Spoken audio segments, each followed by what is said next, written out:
All right, Shalom. This is Harwan by Yasha Allah of the GMS Lions Den Camp. Want to say Kal Halayim, La Yahweh, by Hashem Yahushai, by Hashem Harakah Kodash, by Amath.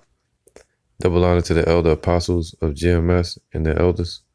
Shalom to you, Akim, Nakwatim, and children that believe in sincerity and truth around the four corners of the earth. We're going to this topic dealing with hell. All right. There's many scriptures on it, but I was reading the scripture earlier and it's kind of jumped out to me. And just the mindset of it. Because hell is a condition that's played out upon earth. All right.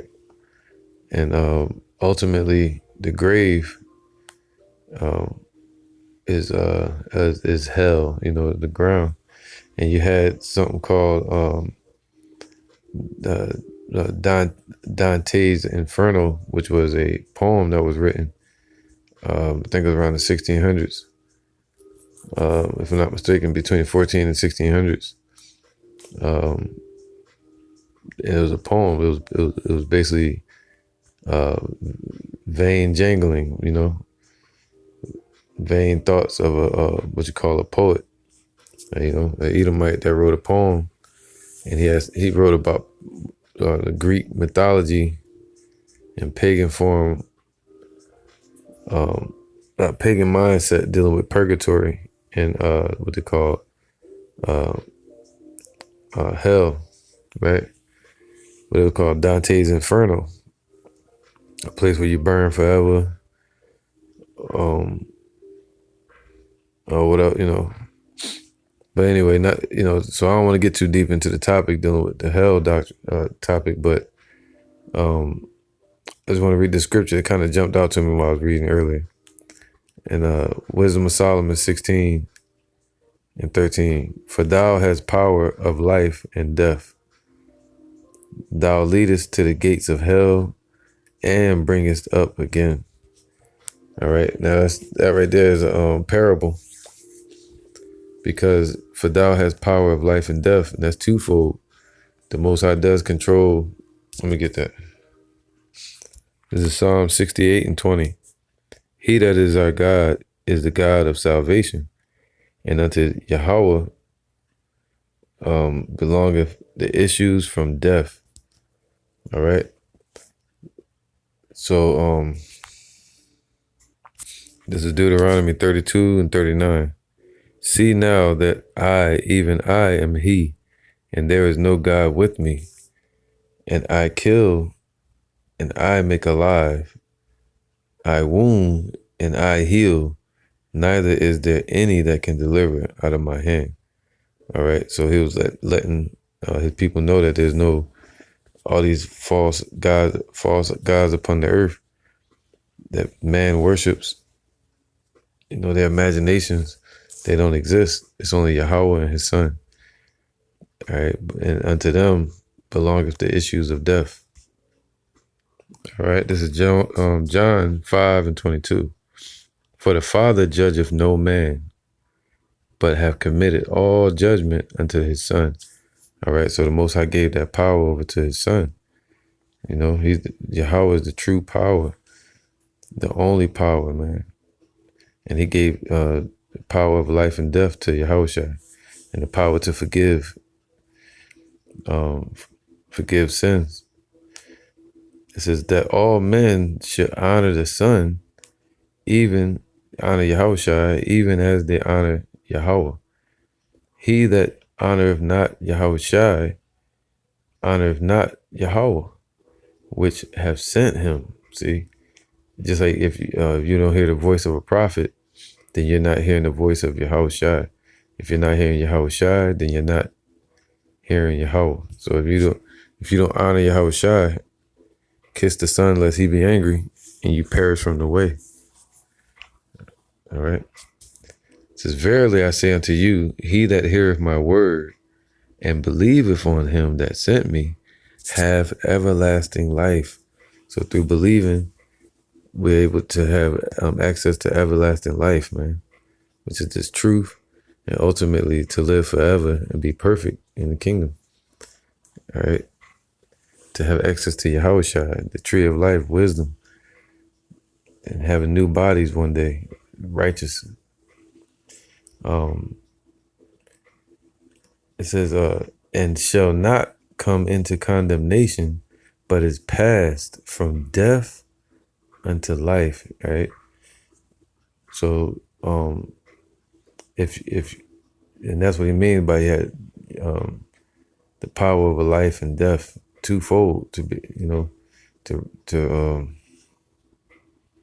he said what he kills, he makes alive, and unto him belongeth the issues of death.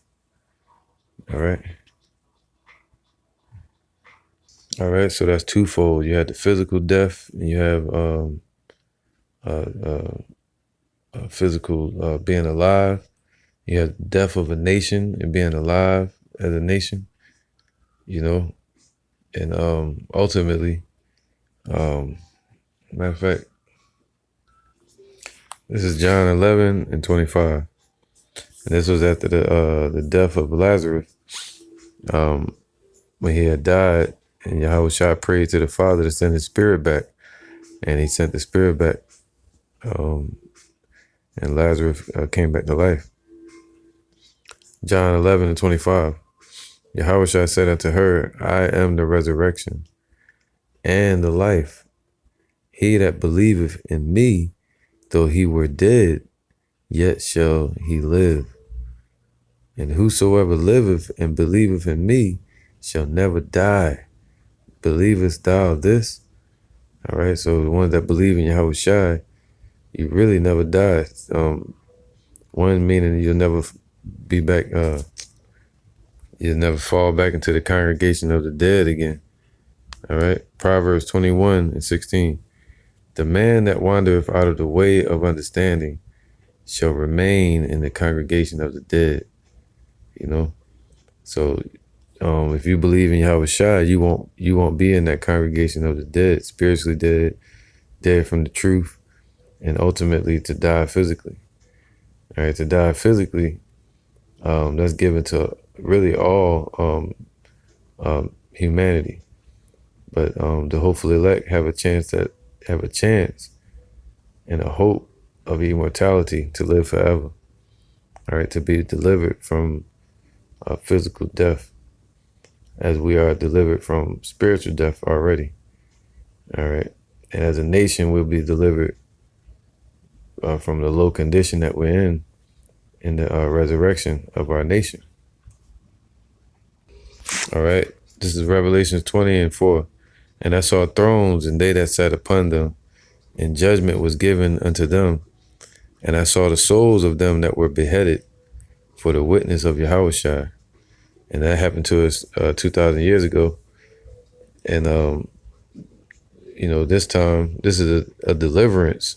So in a deliverance, the Lord said, touch not his anointed, just like in Egypt, just like in Babylon. All right. But you're still going to have some martyrs, and it's going to seem to die in the sight of men. I saw thrones, and they that sat upon them, and judgment was given unto them. And I saw the souls of them that were beheaded for the witness of Yahushua. So that's going to be in the kingdom. These were the same men that were beheaded 2,000 years ago. All right. And now they're going to be sitting on thrones in the kingdom.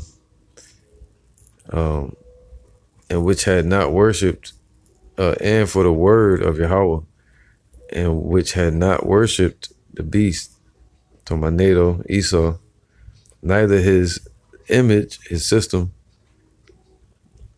neither had received his mark upon their foreheads or in their hands. Talking about the RFID chip. All right. And they lived and reigned with Yahushua 1,000 years. But the rest of the dead lived not again until the 1,000 years were finished. This is the first resurrection, see? And the first resurrection, that's going to be when the hopeful elect get taken up, the 144,000 and the 1/3. and that's going to be Israel. All right, the first installment of the children of Israel, the first resurrection. All right, rise, the first resurrection of the children of Israel. And it says, but the rest of the dead lived not again until the 1,000 years were finished. You know, and it also, what do you call that? The heathen, they're gonna have some form of living after 1,000 years. All right, after 1,000 years, they're gonna get some type of form of living. But also at the 1,000 years, Esau is gonna be perished from existence.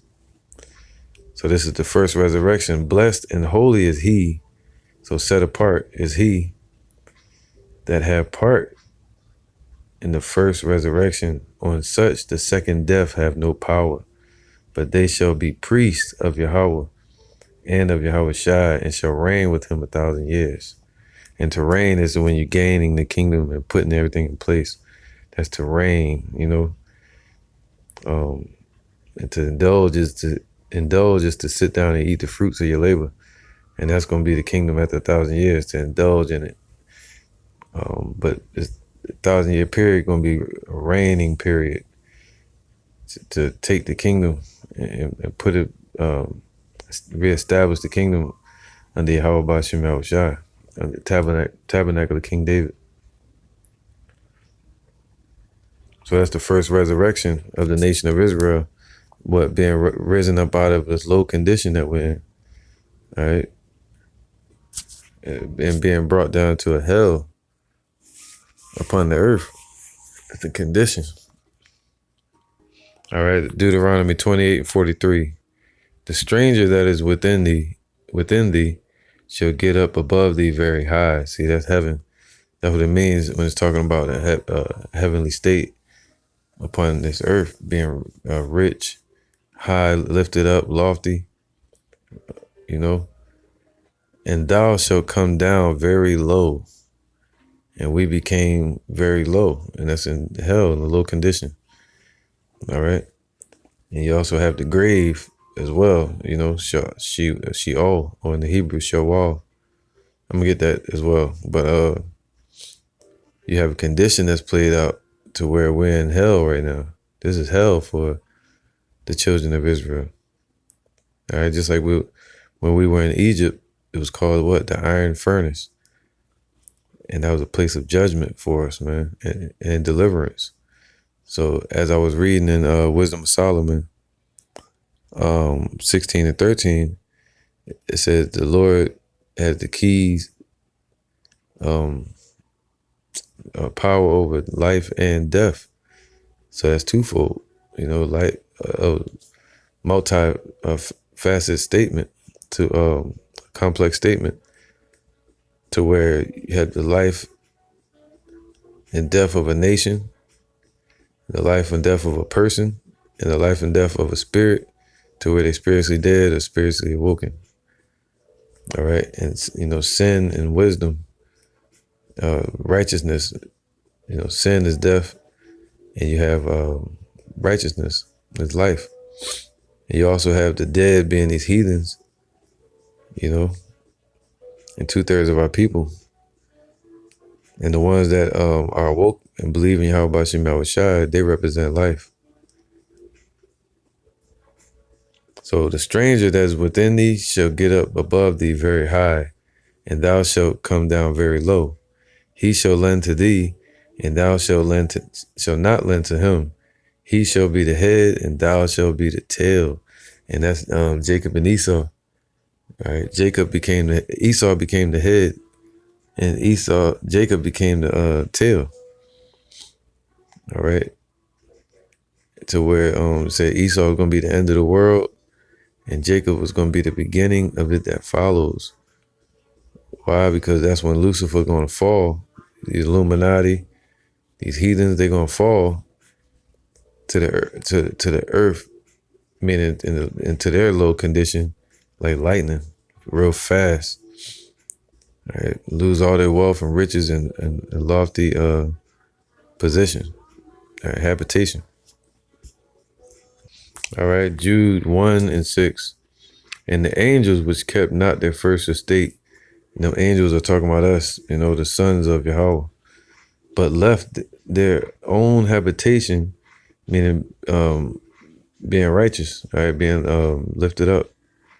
He have reserved in everlasting chains unto darkness, unto the judgment of the great day. So that's right here on earth, man. All right, the chains of darkness, that's talking about these bodies and being in sin. And he reserved them unto judgment. And it's 2/3. Even as Sodom and Gomorrah and the cities about them in like manner, giving themselves over to fornication and going after strange flesh, are set for an example, suffering the vengeance of eternal fire. See, Sodom and Gomorrah is not burning still to this day, but it's still, it was basically burned up to a crisp, like completely. And that's the judgment that's coming upon this earth. It's going to be hell on earth, chaos, everything, All right, I'm going to get a couple scriptures on hell real quick. Deuteronomy 32:22, for a fire is kindled in my anger and shall burn down to the lowest hell. See, that's right here on the earth. Burn down to the lowest hell, man. All right, to the lowest person that's in any condition on this earth. And shall consume the earth with her increase. That'll let you know hell is right here on earth. The judgment place. And set on fire the foundations of the mountains. So it didn't say under the earth, it's somewhere right on the earth. All right, the lowest hell. All right, this is the word hell. And it says Sha'awal, all right, Sha'awal or Shawal. And it says that's the Greek pagan Hades and all that bullshit. All right, the one we want would be you got grave right here, a pit. All right.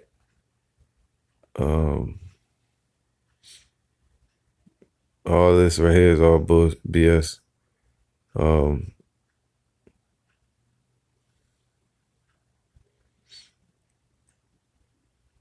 Nah. So basically, hell is the condition played out upon the earth, and it's also the grave, which would be, the earth. All right. This is Amos 9:2, and this is a prophecy to when the Illuminati and these heathen nations start digging into the earth and going up to the sky and setting up their space stations like they're doing now, trying to flee from the wrath to come, but they're not going to be able to. So let me get the scripture real quick. Amos 9:2. Though they dig into hell, thence shall my hand take them. Though they climb up to heaven, thence will I bring them down. All right. So the earth is also Shawal, which is hell, which would be the grave. All right, to be buried or in the grave.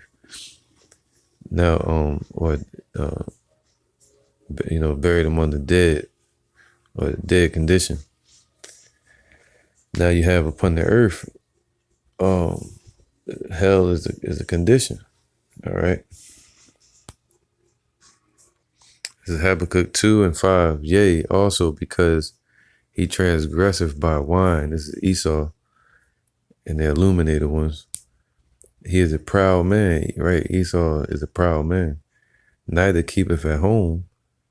All right upon this earth. They go around doing their demonocracy around the world, taking lands from people, setting military bases up all around the world with NATO, the beast, who enlarges, in America, who enlargeth his desire as hell. See, their desire, it puts hell on people. See that? And is as death. So is as sin and physical death to everybody, man. And cannot be satisfied, but gathereth unto him all nations and heapeth unto him all people. So that's right here on the earth, man, bringing hell on earth. While Esau is in power, there's hell on earth. This is Proverbs 29:2. When the righteous are in authority. See, in the kingdom, the righteous, the children of Israel are going to be in authority. All right. The people rejoice. All right. The world's going to rejoice. But when the wicked bear rule, the people mourn. And Esau's ruling. It's Job 9:24. The earth is given into the hand of the wicked. He covered the face of the judges thereof. If not, wherein who is he?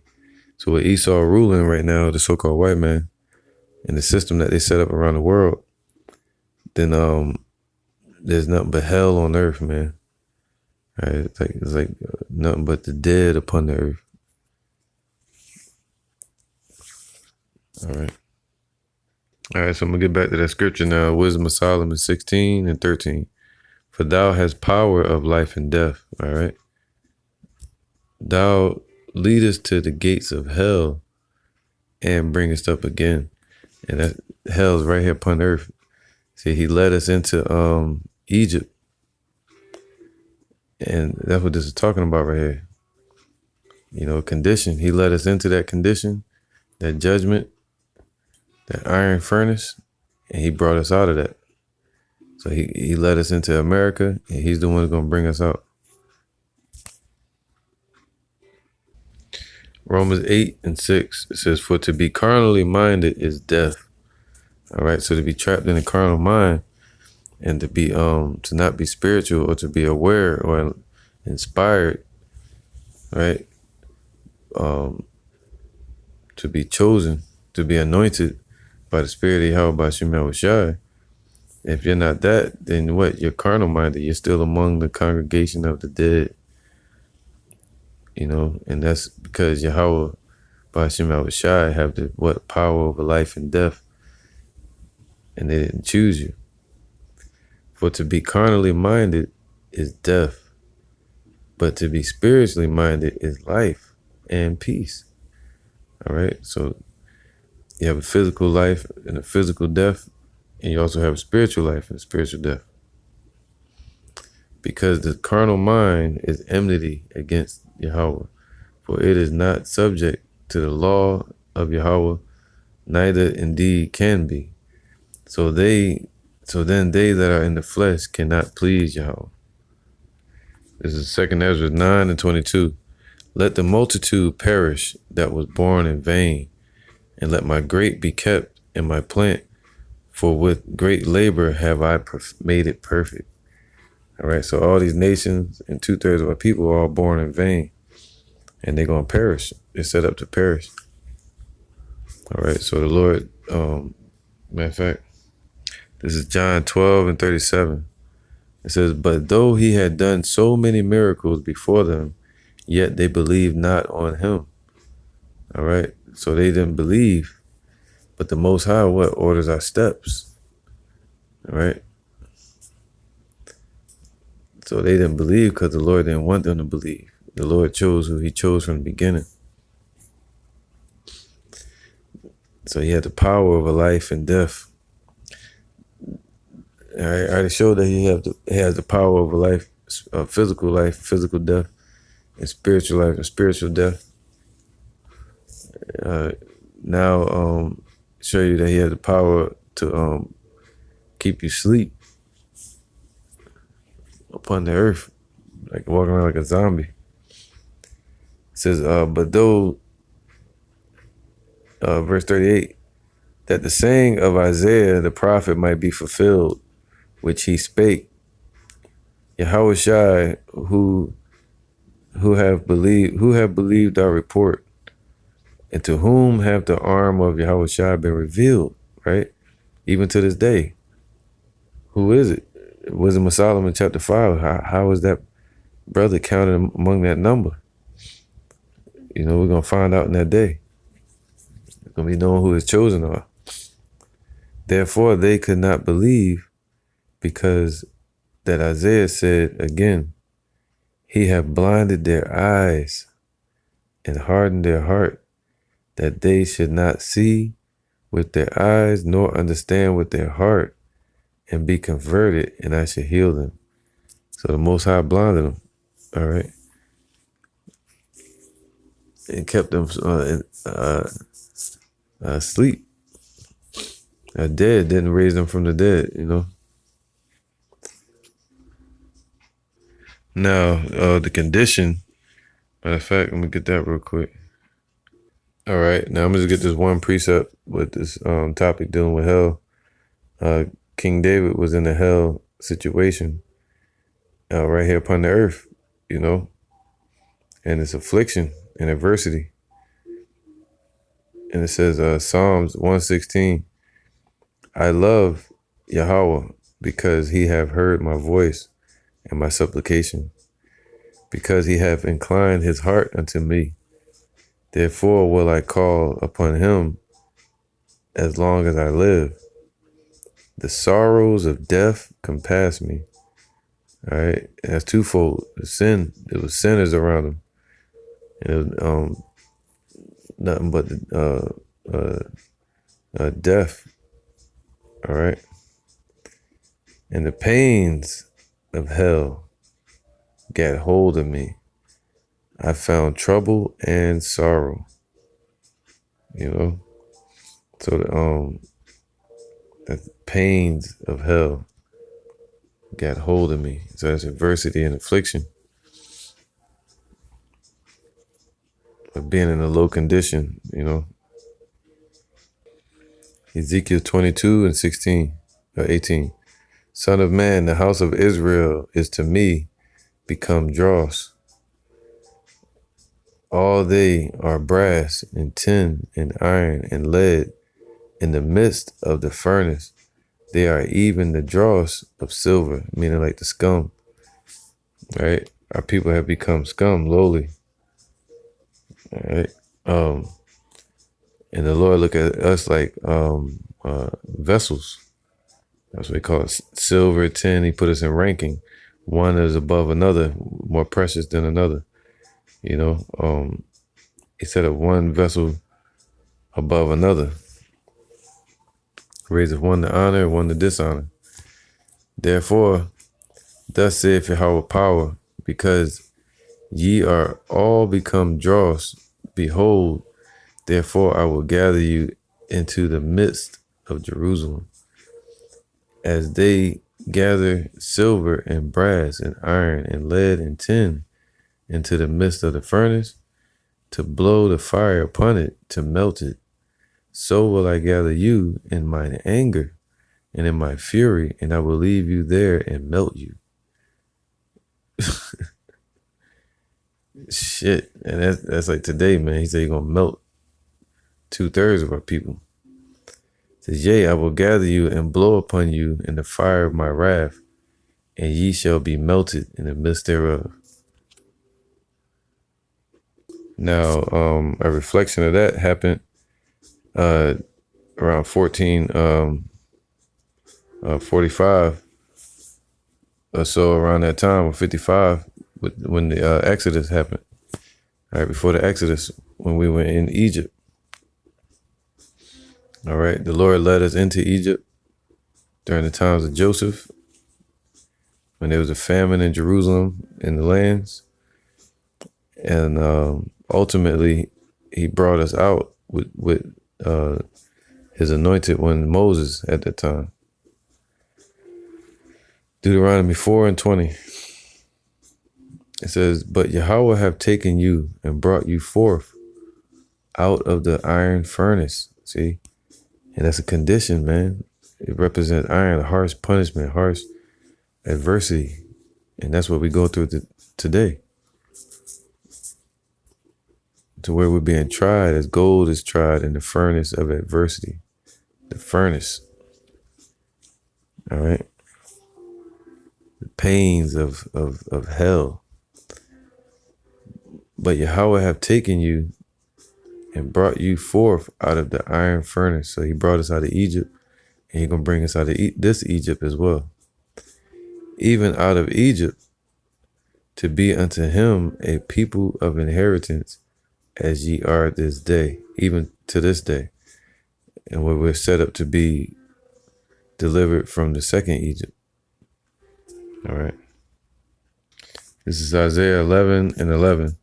And it shall come to pass in that day that Yahushua shall set his hand again the second time to recover the remnant of his people, which shall be left from Assyria and from Egypt and from Pathros and from Cush and from Elam and from Shinar, that's over there near Babylon, and from Hamath and from the isles of the sea.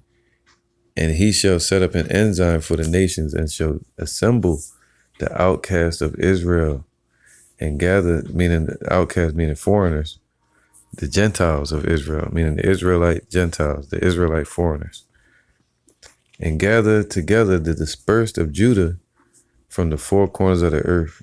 So basically bringing the children of Israel back together and delivering them out of hell upon the earth, out of the iron furnace the second time. All right, this is Isaiah 48:10. Behold, I have refined thee. See, we're being refined and perfected in faith, right? In hope and belief in Yahweh B'Shem Yahushua while we're in this affliction and we're put in a low condition where the Most High can show his power, and we're in a condition to be able to hope for salvation. All right, to be delivered. But it says, behold, I have refined thee, but not with silver. See, usually to refine gold, you need I forgot the word is, man. How to filter, I'm gonna say the word, but filter it with silver. All right, mix it with silver, to refine it. But he said he didn't use silver to refine us. It says, I have chosen thee in the furnace of affliction. So the Lord used affliction to refine us. All right, as gold. So he tried us in the furnace of affliction, man. This is Zechariah 13 and 8. And it shall come to pass that in the land, in all the land, saith Yahweh, 2 parts therein shall be cut off and die. So 2/3 of our people are going to be cut off and die. And who has the power over that? Yahushua, because Yahweh gave it to him. All right, but the third shall be left therein. So the 1/3 is still going to be here to be delivered. All right, going to be in the presence of Yahushua. All right, left intact. And I will bring the third part through the fire and refine them. So they're going to lead us and guide us unto him through the adversity and through the affliction. All right. And guide us all the way to him, like you being in the woods and you get lost and your father or your leader is calling you through the woods and he leads you all the way back to himself through the afflicted path. The rough patches, And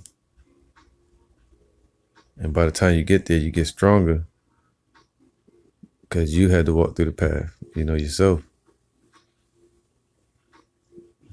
All right, just like Yahushua did. And it says, and I will bring the third part through the fire and will refine them as silver is refined, and I will try them as gold is tried. All right, so once we are refined, the Lord going to try us. And how you going to try us? What you call the hour of temptation and the time of Jacob's trouble, all right? And the Lord going to try us. First you form the sword, you create the sword, then you try it out and test it out, battle test it.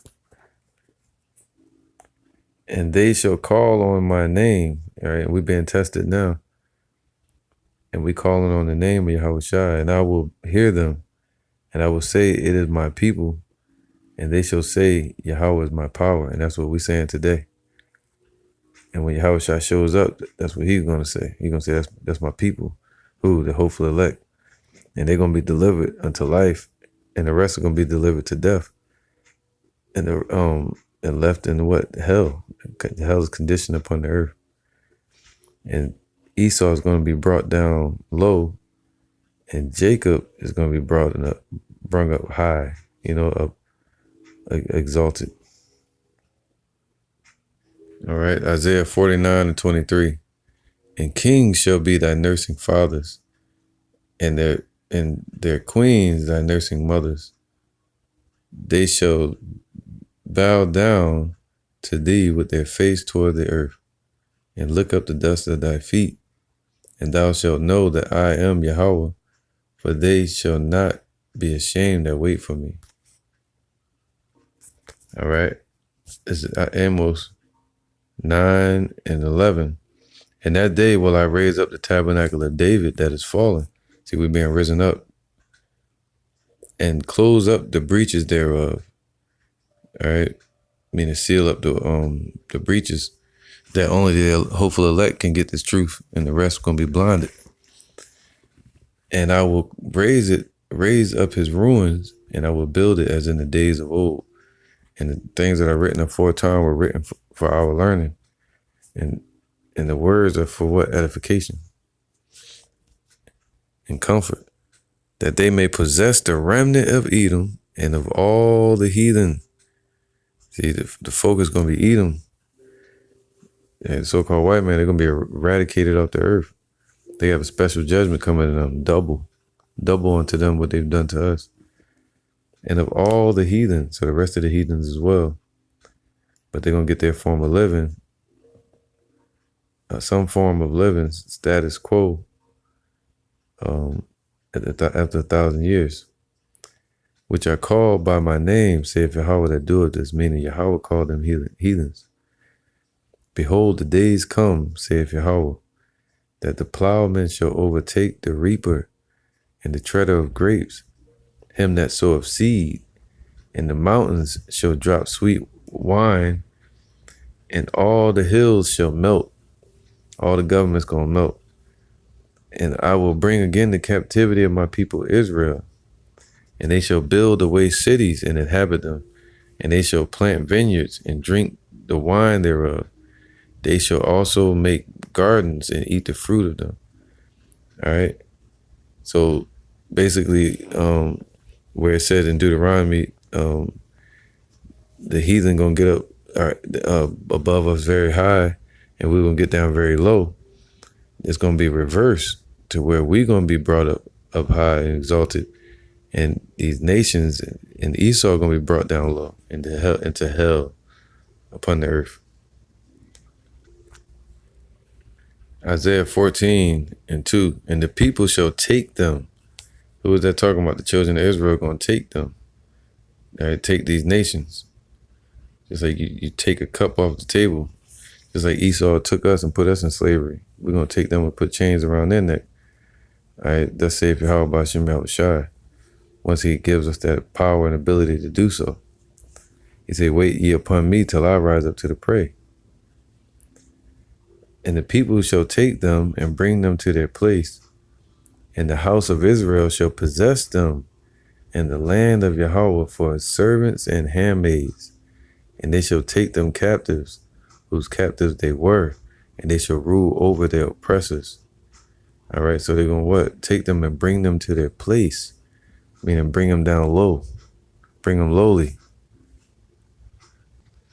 2 Ezra 6:7. Then answered I and said, what shall be the parting asunder of times? So what's going to be, when the upside down kingdom going to flip to a right side up kingdom? Or when shall be the end of the first and the beginning of it that followeth? And he said unto me, from Abraham unto Isaac, even Jacob and Esau were born of him.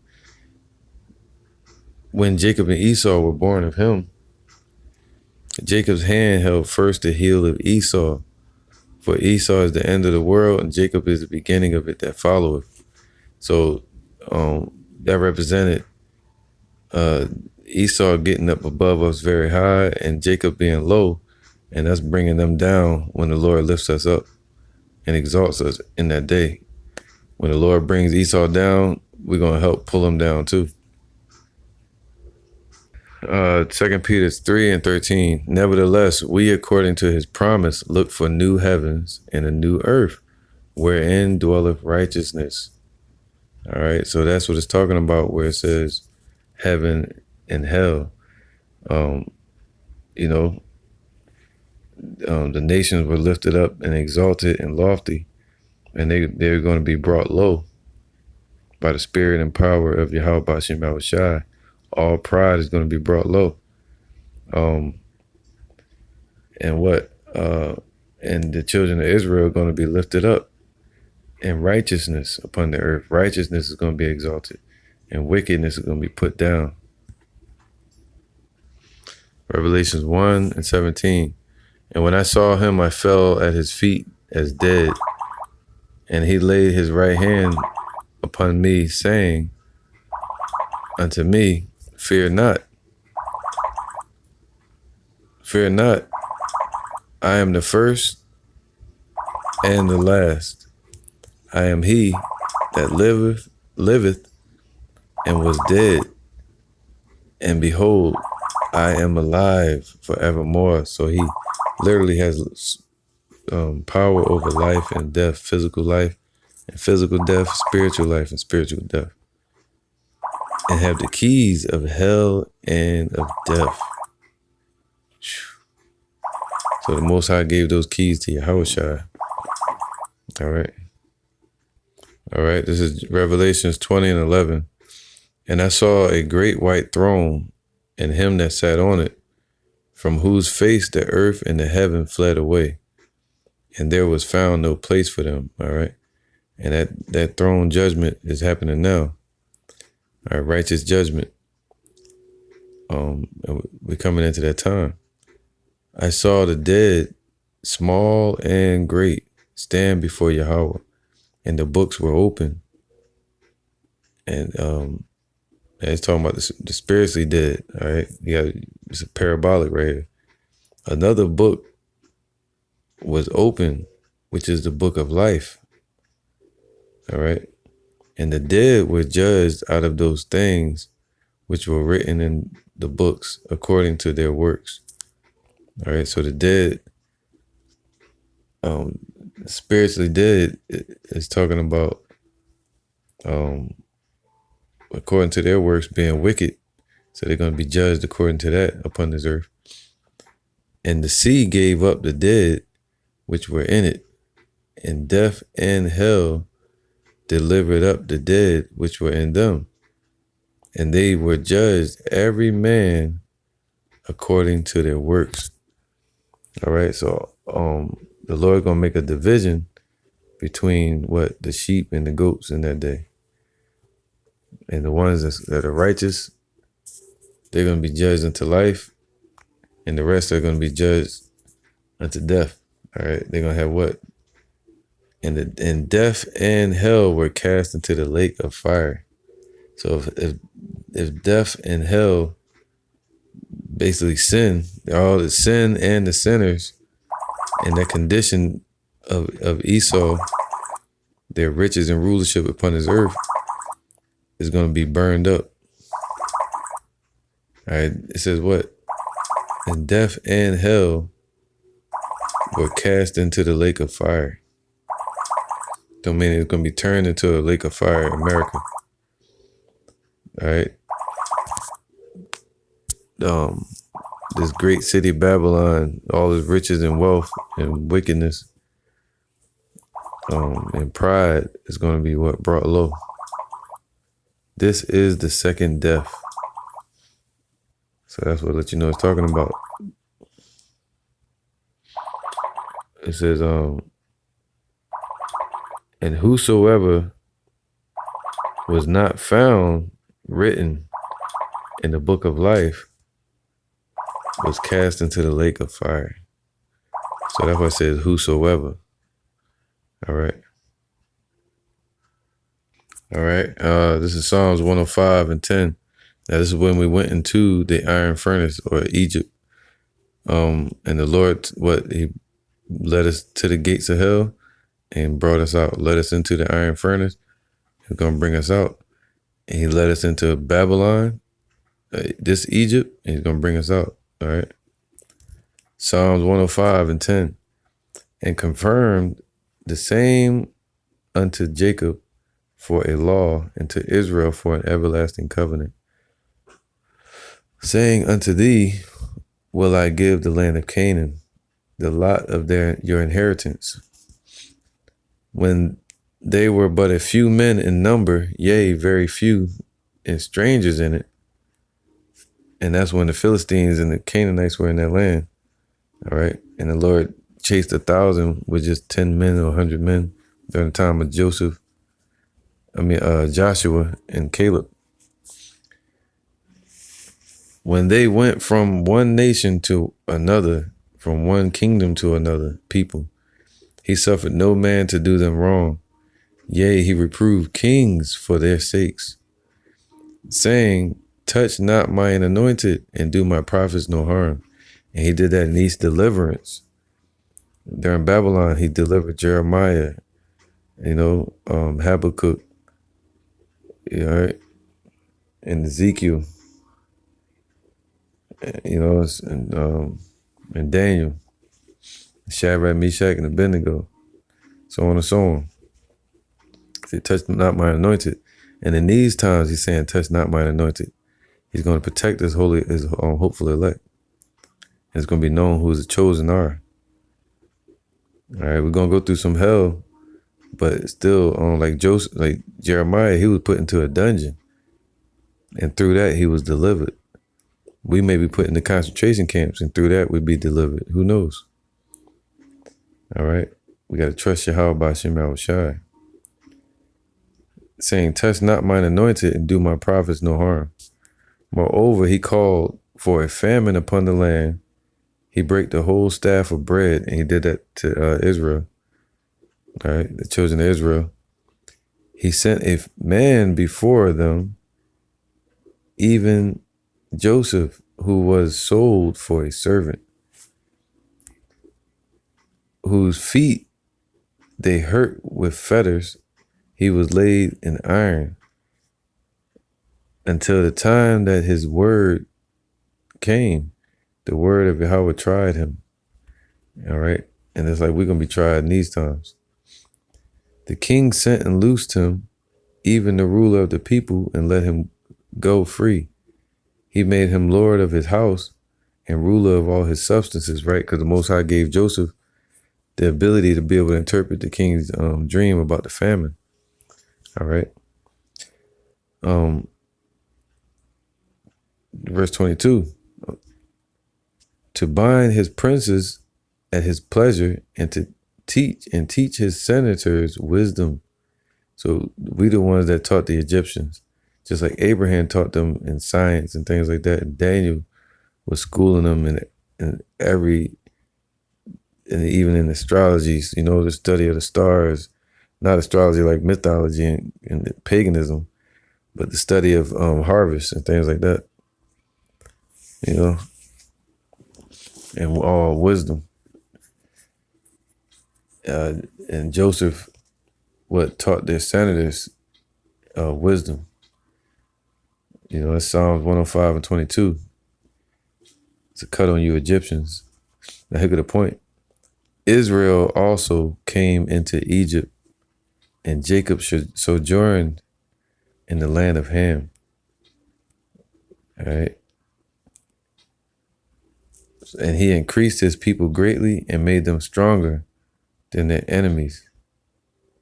So he turned their heart to hate his people, to deal subtly with his servants. All right. So the Most High turned their hearts.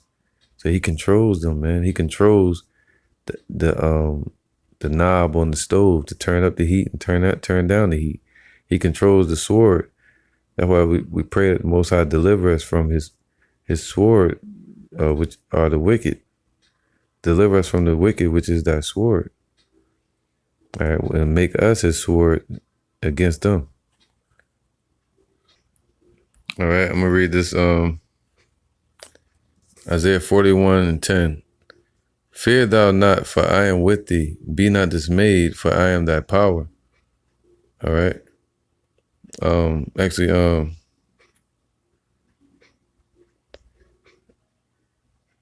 Yeah, I'm gonna read this one. Verse 9. Thou whom I have taken from the ends of the earth, and called thee from the chief men thereof, and said unto thee, Thou art my servant. I have chosen thee, and not cast thee away.